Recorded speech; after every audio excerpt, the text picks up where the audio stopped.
Bonsoir à toutes, bonsoir à toutes, c'est Baz de Force OM Télé. Bienvenue pour ce débriefing de la deuxième journée Brest Olympique de Marseille, un but partout. Voilà, le match s'est terminé tout à l'heure. Ma première réaction, c'est de la déception. Voilà, je suis assez déçu de ce match, du résultat, évidemment, parce qu'on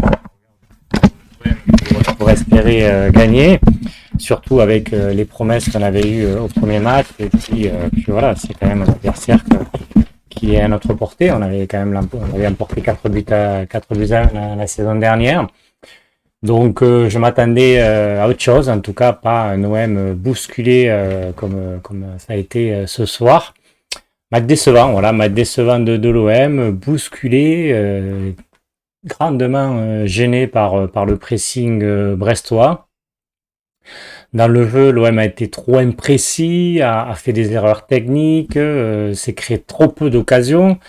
On peut dire que l'OM s'en sort bien, mais ses résultats, même si on menait un 0 et qu'on s'est fait rejoindre, c'était tout sauf volé. Et je dirais qu'à la fin, s'il y avait eu 2-1 pour Brest, ça aurait été assez logique. Brest, je dirais, méritait de gagner. Bon, comme ils n'ont pas ouvert le score, c'est pour ça qu'ils ont dû courir après le score et ils ont assez rapidement d'ailleurs égalisé.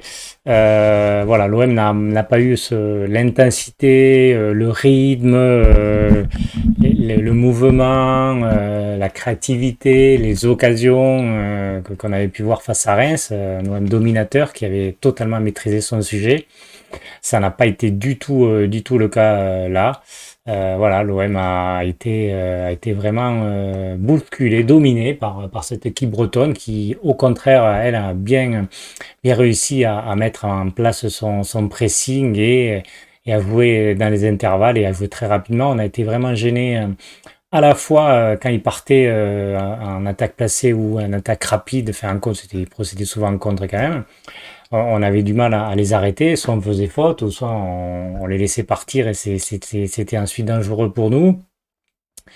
Et quand on avait la balle, bah, ils étaient pressés très vite et on avait du mal à se défaire du pressing, du mal au milieu de terrain où on a totalement été en dedans.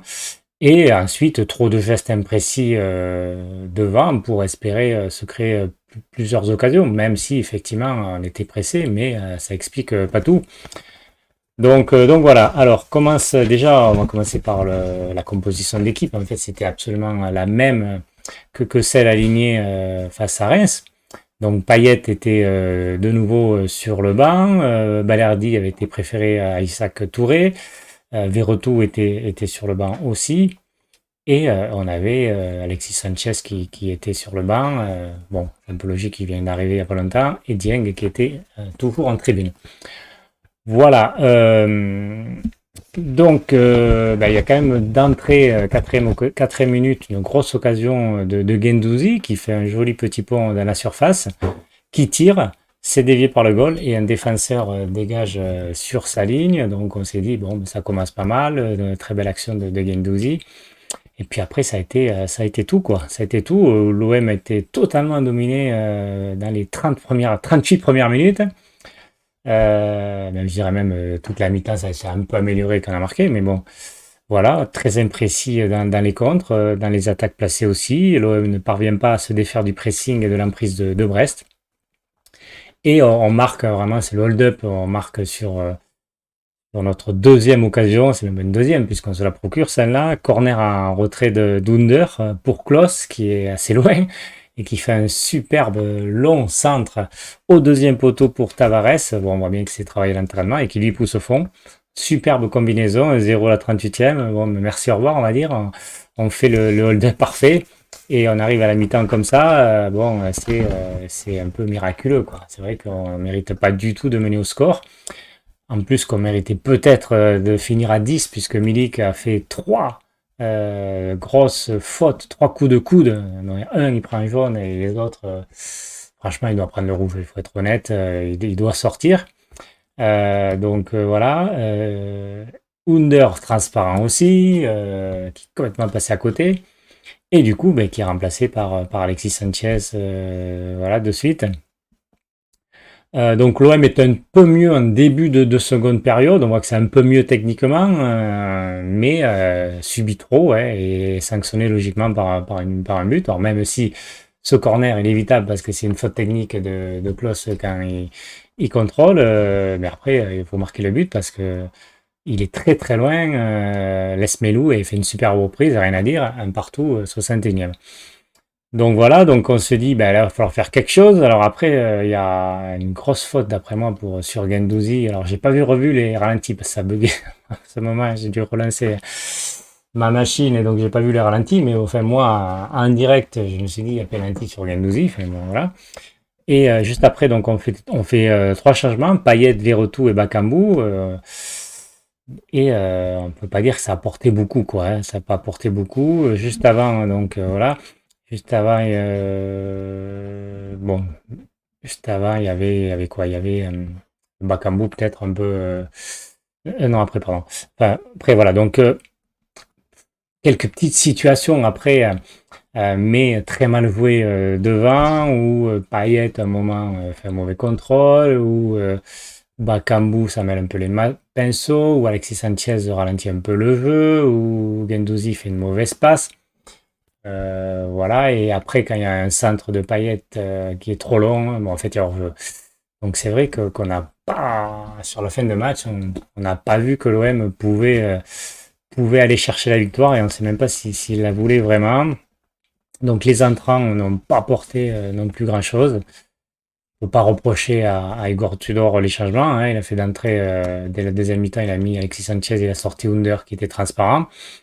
Après, il a fait rentrer Payet, Verretou, Bakambu pour apporter du sang frais. Et à la fin, à la 81e minute, il fait rentrer Kolasinac à la place de Nuno Tavares, bon, qui commençait un petit peu à être un peu cuit. Donc, bon, rien à dire par rapport à ça, quoi. Mais voilà. On n'a pas vu, donc, comme je disais, l'intensité, le pressing, le jeu qu'on a vu par Sarem. Roger l'a dit juste après le match. Il a dit on a manqué de fraîcheur et pas pu mettre l'intensité, le pressing qu'on avait pu mettre face à Reims. Voilà, donc assez déçu. Alors, on fait un nul à l'extérieur, c'est jamais un mauvais résultat, hein. Si vous faites une victoire à la domicile et nul à l'extérieur, bon, mais vous êtes à 4 points, c'est un parcours de champion, un parcours pour se qualifier en Ligue des Champions. Bon, après, il faut être indulgent aussi parce qu'on a fait une grosse préparation physique. C'est toujours compliqué. Les premiers matchs, tu manques un peu de rythme. Tu trouves pas ton jeu. Il y a beaucoup de changements en plus. Donc voilà, moi je pensais que ce serait contre Reims que ça pouvait être comme ça. Mais bon, on était galvanisé par le public. Même s'il y avait des supporters marseillais, une bonne ambiance dans le stade. Mais voilà, visiblement, on a manqué de fraîcheur et très gêné par le pressing adverse. Espérons que ça ne soit pas à chaque fois parce que du coup, sinon, le jeu de Tudor, il va être vite bien contré.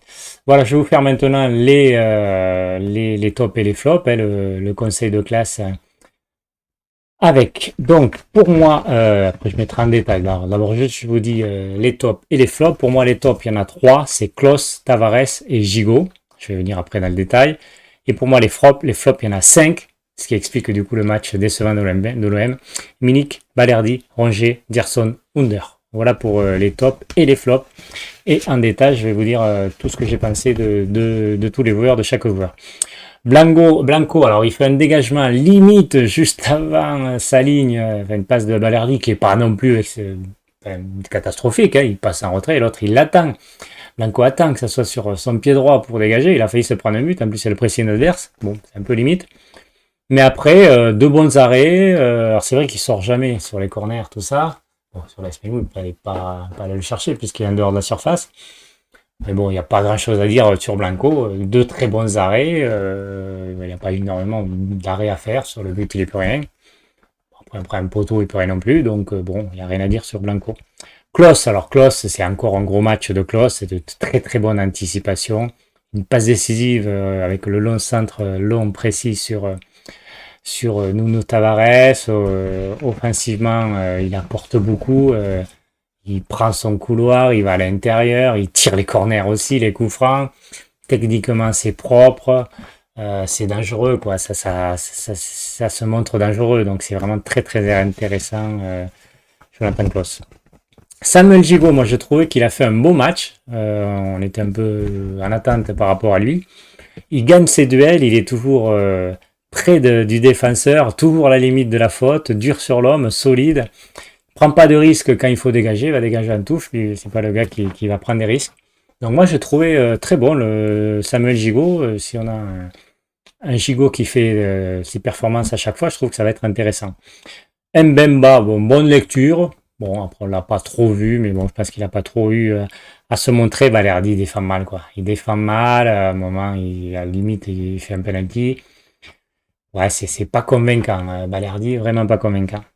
Nuno Tavares, très bon match encore de Nuno Tavares, un peu moins que celui de Reims, évidemment, où c'était 5 étoiles.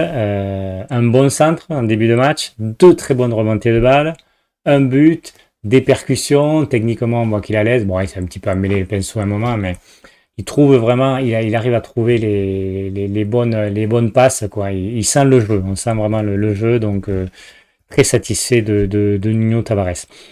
Matteo Guendouzi, alors il a fait une très belle action dès la 4e minute, une bonne activité, mais quand même pas l'influence débordante que d'habitude. Il a fait un match bon, assez correct, mais un petit peu comme ses coéquipiers où on s'est fait un peu manger au milieu et on n'a pas eu la maîtrise du match.